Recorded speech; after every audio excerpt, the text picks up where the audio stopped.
everyone, I'm Joshua Orro, the Mustang Prince, and welcome to Mustang Prince Orro Reports.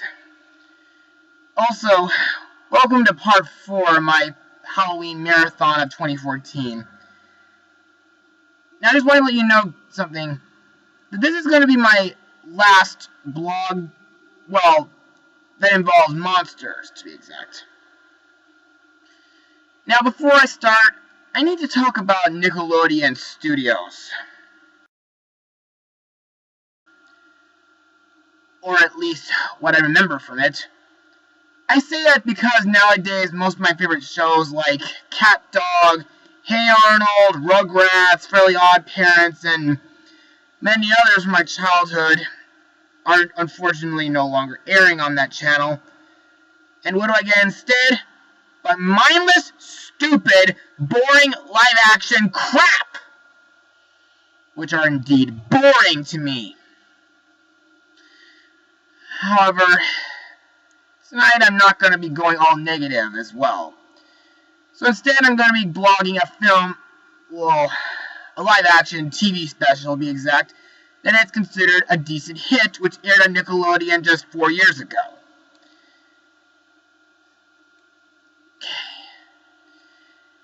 Airing on Nickelodeon on October 23rd, 2010, the special is The Boy Who Cried Werewolf.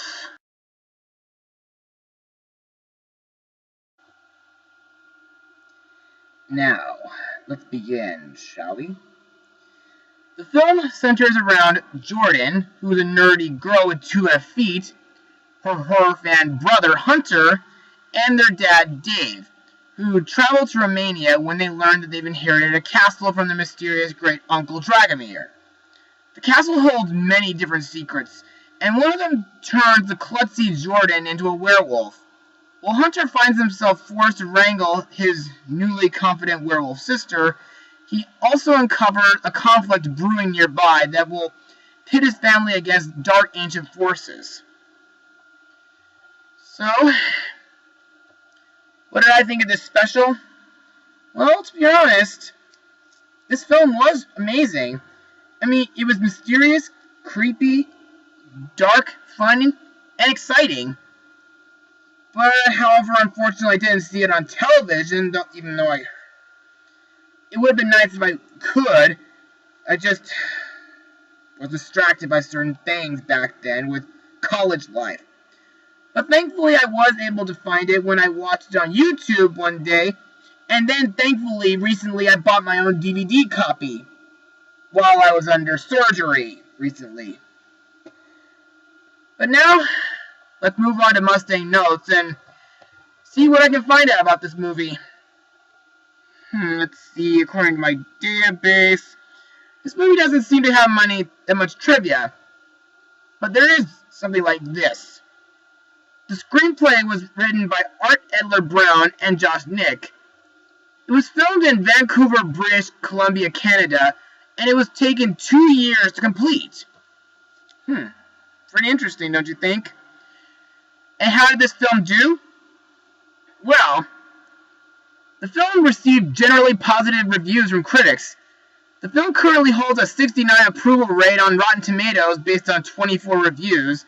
Felix Van Kess Jr. of Cinema Craze gave the film a positive review, as well as stating, "The Boy Who Cried Werewolf ends up a surprisingly solid family horror comedy that isn't as soapy or girly as I originally assumed it would be. Within the pandering to preteens salivating after justice, there is also a solid, however flawed, derivative story and some wicked special effects." And in a way, they're right. I mean, like, it does have some neat effects that hardly any CG in it, though. And they're also, the costumes are interesting as well. Also, another reason why I like the movie is because its story was pretty interesting to me. I mean, the scenery in Romania makes me think of the time I visited Sardinia, Italy back in the same year. Plus, the scenes at night can be pretty creepy as well. And also the fight scenes are pretty badass as well. But I have a couple complaints about it. One, a few scenes that involve blood and injections. Ugh. Those things they show up my spine a lot. And 2, a running gag that happens too many times. Will not say yet, but I will talk about that later. Now, let's move on to the cast of this movie.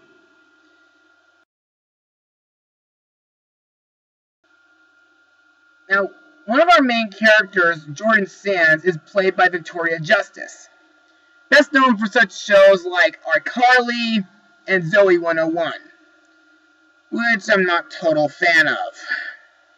Now, Jordan Sands is a beautiful but clumsy tomboy who the world hasn't really gotten around to noticing yet. I mean, she does have a few close friends and a loving family, but later it does take a radical werewolf transformation to get her out of her shell. Plus, her character is almost as similar to another female outcast who became a certain beautiful monster.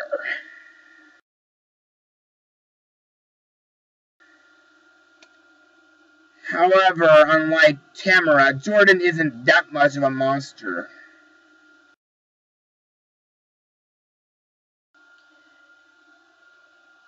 Next up, we have Jordan's brother, Hunter Sands, who is played by Chase Ellison. Hunter is a 14-year-old boy who loves the supernatural and mythology. He happens to be a bloodline werewolf from his mother's side.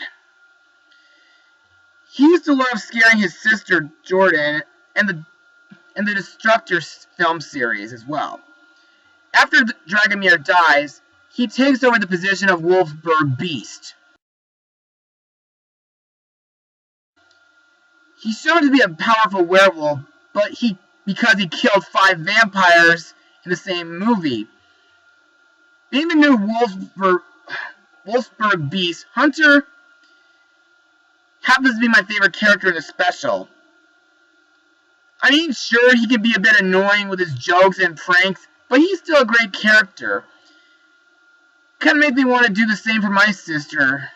I mean, hey, if my sister was under a werewolf curse, I would do everything in my energy to help her as well.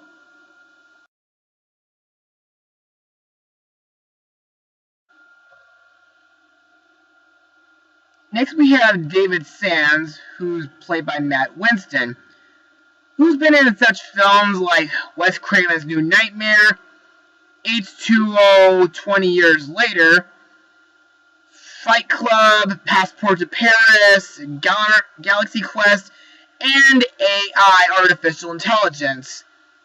Now, David is an embittered, widowed father who's trying to get out there and find a girl to get together with while putting up with his son's gory pranks.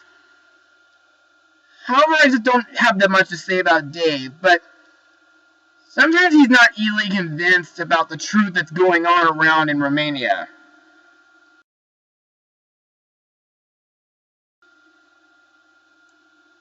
Next in the cast is Madame Varkalak. The heck was that? Anyway, she's played by Brooke Shields. She also happens to be my second favorite character in this film, for many different reasons. I mean, sure, she's strict, mysterious, and creepy, but on the other hand, she's a great supporting character when it comes to helping to cure Jordan and giving some character development, some backstory about Dragomir. She didn't even claim that Dragomir was her family and that Wolfsburg Manor was her home. Anyway, remember when I said there was a running gag that appears while the movie goes on? Well, I'll talk about it now. I think I must have already done it, but it's kind of familiar. Feels like that kind of thing is done before. I mean, like, you know how when you say her name, a werewolf howl, a sound effect happens? Well, in another film, which was made by Mel Brooks, something like that happened with someone else whenever someone mentions her name.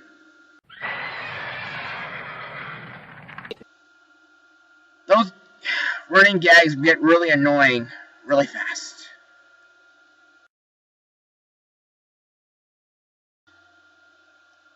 Next, we have Paulina, who's played by Brooke Dorsey. She was a real estate agent and the girlfriend of Dave Sands, until later Paulina is revealed to be an evil vampire.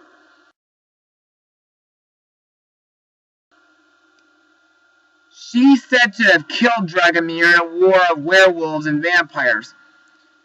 She's even told the main characters that she's waited about 300 years for the castle of Wolfsburg Manor, and that she cannot own it with a single living werewolf around. However, while that she was a bit of an unexpected and threatening villain, I feel like the whole vampire-werewolf rivalry is a bit cliched. Besides, I have two identical high school friends who believe to be a werewolf and a vampire.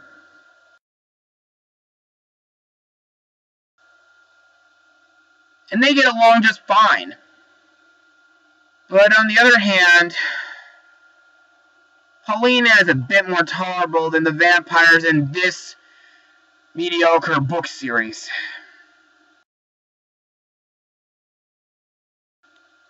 Thank goodness that she and her army don't sparkle.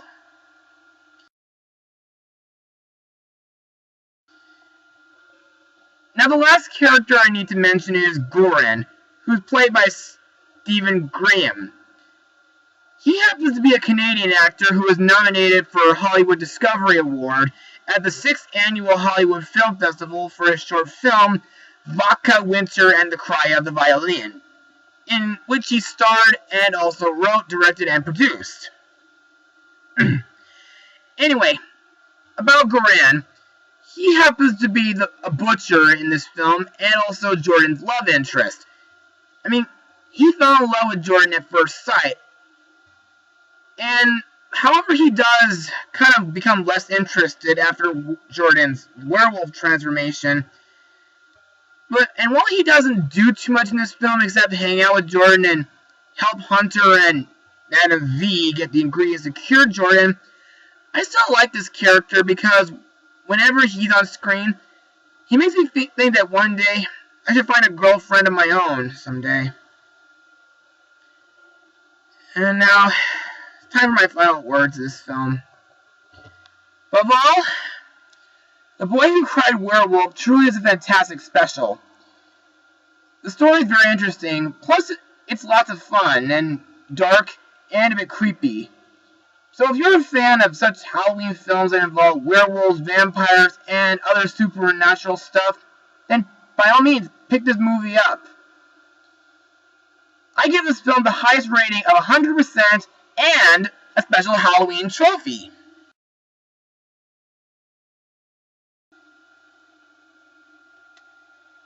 Well, that's all for tonight, everybody. Be sure to join me next time because next we're going to a new movie that's released in theaters right now, which is Mexican styled. Mustang Power.